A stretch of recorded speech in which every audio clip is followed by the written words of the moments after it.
അയോധ്യയിൽ രാമക്ഷേത്രം പണിയണമെന്ന് UP. Governor Ram Naik. അയോധ്യയിൽ രാമക്ഷേത്രം പണിയുക എന്നത് സർക്കാരിന്റെ ഉത്തരവാദിത്തമാണെന്നും ഗവർണർ പറഞ്ഞു.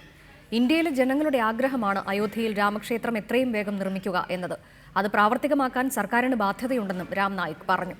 അയോധ്യയ്ക്ക് സമീപം ഫൈസബാദിലെ ഒരു ചടങ്ങിൽ പങ്കെടുക്കുകയായിരുന്നു രാം നായിക്.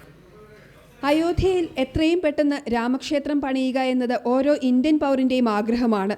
അത് നിറവേറ്റിക്കൊടുക്കാൻ സർക്കാരിന് ബാധ്യതയുണ്ടെന്നും ഉത്തർപ്രദേശ് ഗവർണർ രാം നായിക് പറഞ്ഞു.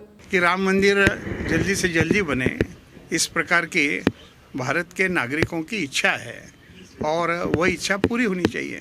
അയോധ്യയ്ക്ക് സമീപം ഫൈസബാദിലെ ആവാസ് സർവകലാശാലയിലെ ഒരു ചടങ്ങിനിടെയാണ് ഗവർണറുടെ പരാമർശം. ഒരു മാസം മുൻപും രാം നായിക് ഇതേ ആവശ്യവുമായി രംഗത്ത് വന്നിരുന്നു. അന്ന് അയോധ്യ സന്ദർശിച്ച രാം നായിക് പറഞ്ഞത് 5 വർഷത്തിനകം പ്രധാനമന്ത്രി നരേന്ദ്രമോദി ഇക്കാര്യത്തിൽ ഒരു തീരുമാനമുണ്ടാക്കുമെന്ന് പ്രതീക്ഷിക്കുന്നു എന്നാണ്. രാം നായിക്കിന്റെ പ്രസ്താവനയ്ക്കെതിരെ തൃണമൂൽ കോൺഗ്രസും സമാജ്വാദി പാർട്ടിയും രംഗത്തെത്തി. ഭരണഘടനാ പദവിയിൽ ഇരുന്നുകൊണ്ട് ഇത്തരമൊരു പരാമർശം നടത്തിയത് ഉചിതമല്ലെന്നാണ് SP നേതാവ് അബു അസ്മി പ്രതികരിച്ചത്.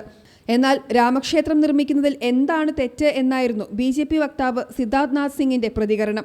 BJP നേതാവും മുൻ കേന്ദ്രമന്ത്രിയുമായ രാം നായിക് കഴിഞ്ഞ ജൂലൈയിലാണ് ഉത്തർപ്രദേശ് ഗവർണറായി ചുമതലയേറ്റത്. News desk reporter.